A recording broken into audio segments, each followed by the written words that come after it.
오늘 있었던 정치권 뒷이야기 알아보는 정치 톡톡 시간입니다. 정치부 백길종 기자와 함께합니다. 어서 오십시오. 오늘 있었던이라고 말씀드렸지만 어제 얘기도 좀 해야겠네요. 이번 지방선거, 아무리 지방선거라지만 투표율이 정말 저조했습니다. 왜 그랬을까요? 네, 말씀하신 대로 이번 6일 지방선거 투표율 50.9%에 불과합니다. 네. 4년 전 선거에 비해 9%포인트 이상 빠진 수치인데요. 네. 지난 2002년 48.9% 다음으로 가장 낮은 투표율입니다. 아무래도 지방선거의 경우 대선에 비해 승패가 비교적 예측 가능한 만큼 지지층 결집이 잘 되지 않는 점이 있겠고요. 네. 대선 직후 치러지게 돼 유권자의 관심이 비교적 하락한 것으로 보입니다. 투표율이 가장 낮은 지역이 광주였죠. 네, 맞습니다. 특히 민주당의 텃밭인 광주는 37.7%에 불과했는데요.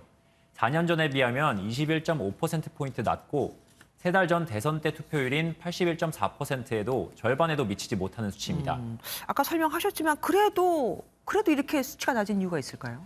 네, 아무래도 대선 패배에도 불구하고 민주당이 별반 달라진 모습을 보이지 못했기 때문이라는 분석이 나옵니다. 서울시장 후보 공천이나 당내 성추문 논란을 둘러싸고 지도부 내용이 이어진 데 대한 실망감이 표출됐다는 겁니다. 네. 또 검찰 수사 기소권 분리 법안 처리 과정에서 광주를 지역구로 하고 있는 민영배 의원이 위장 탈당하는 일도 있었죠. 네.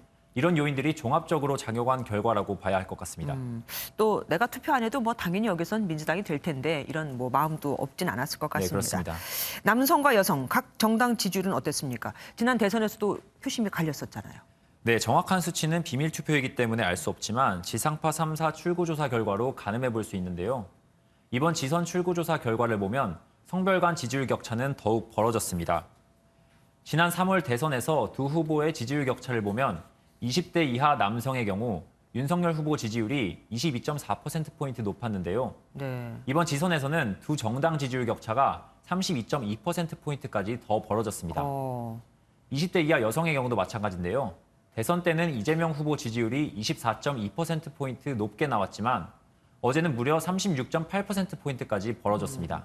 그런데 지난 대선 때에 비해서 이런 청년층의 역할이라고 할까요? 영향력은 좀 더 줄어든 것 같습니다. 네, 아무래도 그런 이유는 청년층의 투표율이 60대 이상 노년층에 비해 크게 뒤처졌기 때문으로 보입니다. 투표율이 낮았다. 네, 그렇습니다. 40대까지는 평균을 밑도는 45% 이하의 투표율을 보였고요.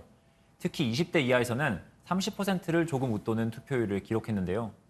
이에 반해 평균 투표율을 끌어올린 건 60대 이상입니다. 60대 이상 남성은 73.9%, 여성은 62.9%로 조사됐습니다.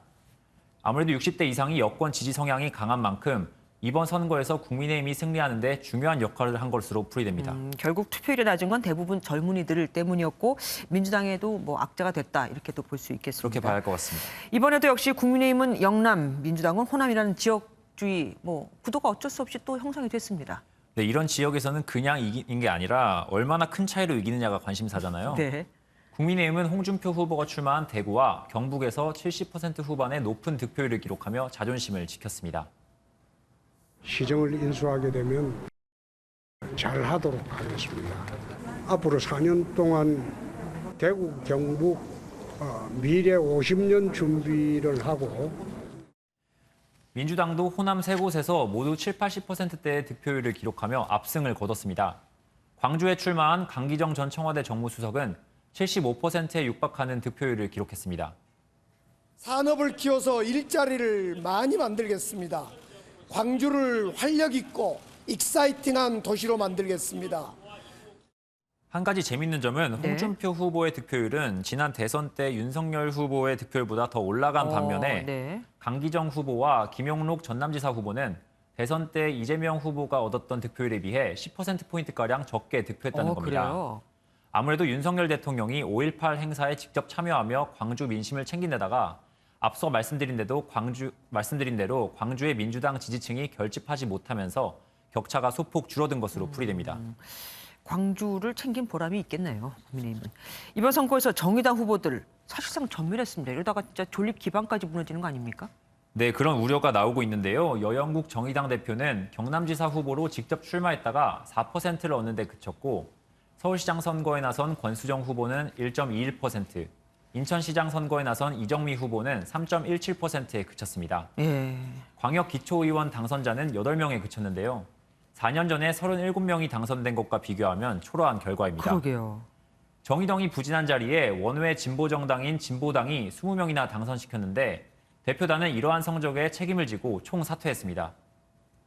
국민 여러분들께, 당원 여러분들께 다시 한번 죄송하다는 말씀을 드리고 진보정당을 처음 시작하던 그 마음으로 돌아가서 바닥부터 다시 시작하겠습니다. 아무래도 원내 3당으로서 존재감을 드러내고자 하는 정의당의 고심이 당분간 깊어질 것으로 보입니다. 그러니까요. 정의당의 쇄신도 궁금해집니다. 지금까지 정치 톡톡 백길중 기자와 함께했습니다.